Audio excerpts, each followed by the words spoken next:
Welcome to Backroads DIY. Today we're going to review and unbox this POOLHACKER Wireless Floating Pool Thermometer. I picked this thermometer up off of Amazon. I think it was $25 at the time. I am no way sponsored by POOLHACKER or anyone, so this will be just an honest, open review. All right, let's open it up here and see what we got.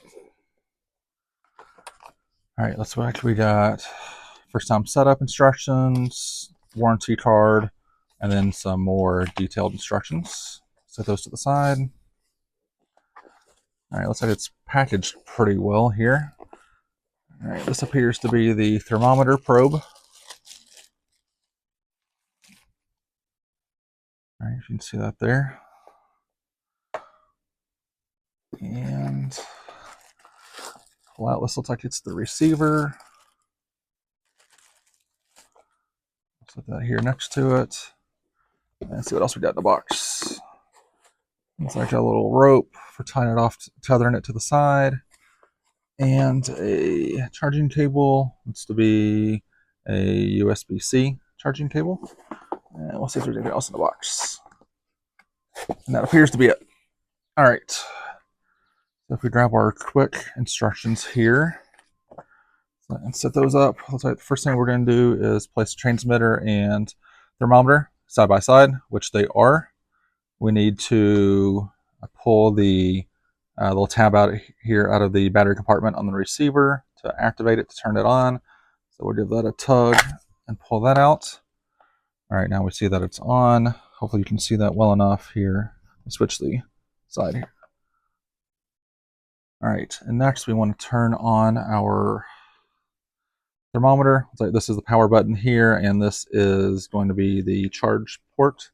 I can get that open. All right, let's turn on our thermometer. All right, let's turn it on. All right, looks like we got our thermometer in Fahrenheit and our receiver in Celsius at the moment. It does look low. Let's see. There is a Fahrenheit and Celsius button here on the side. So we're going to push that. All right.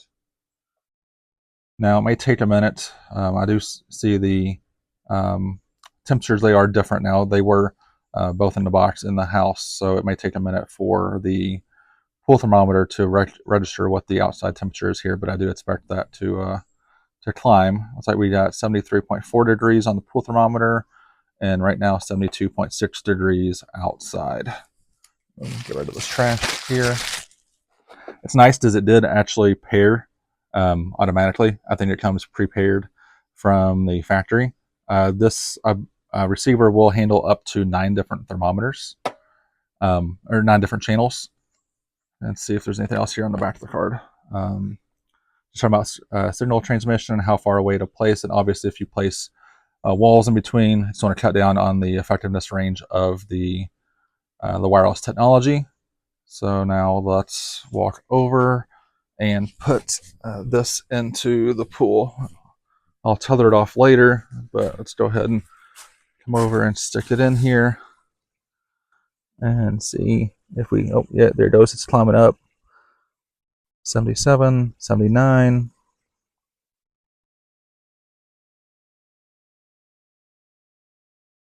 79.8 right now. And it's going to make its way around the pool from the current. All right, let's let that go. It looks like it's just climbed to 81. Come back over here and check out our receiver. All right, receiver shows 81 degrees in the pool, 81.2, and 74 degrees just outside right now.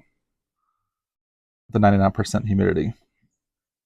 All right, I'm gonna let that thermometer just float around in the pool for a couple hours. Come back, check it out, see if everything's working.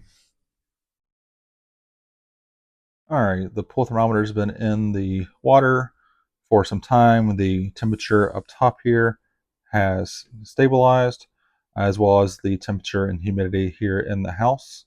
I read through the instructions a little further. I found a couple different things I want to go ahead and note. As I showed earlier on the side here, you have a min and max. So if you push the min and max button, it will cycle through the maximum temperature and the minimum temperature for the last 24 hours, as well as the max and min temperatures of all time. So we'll go back to the main screen. The next button here is going to be the Celsius and Fahrenheit adjustment. So you can toggle back and forth if you wanted to. Note that whenever you do push this button, it does not change the actual reading on the thermometer itself. You have to go out and push the power button for 3 seconds to change it from Fahrenheit to Celsius. And then the last button here is going to be the channels. As I said, you can pair up to 9 different thermometers onto this one receiver. I only have the one thermometer, but if you had a pool and maybe a hot tub, you could have multiple thermometers going at the same time.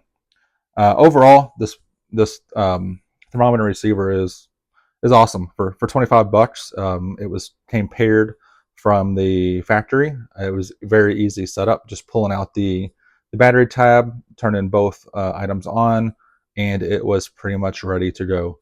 It's also nice that it came with a tether, so I just tied it off on the side of my pool, and it already came pre-charged, 3 full bars. So we'll see how long that lasts.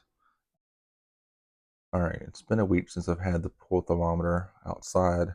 I've had absolutely zero issues with it. Looks like it still has a full charge, which is awesome. Every time I go in and check the temperature, I see a reading. It's never blank. It's kind of cool to watch the temperature rise throughout the day, and then after a rainstorm that we had last night, you can see the temperature drop a couple of degrees, which is kind of cool.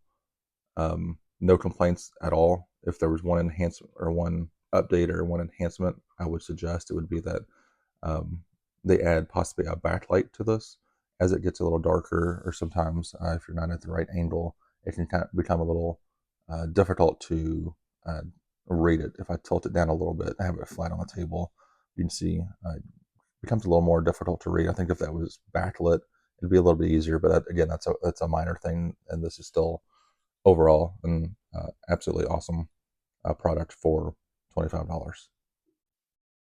If you like this content, please like and subscribe our video. Thanks for watching.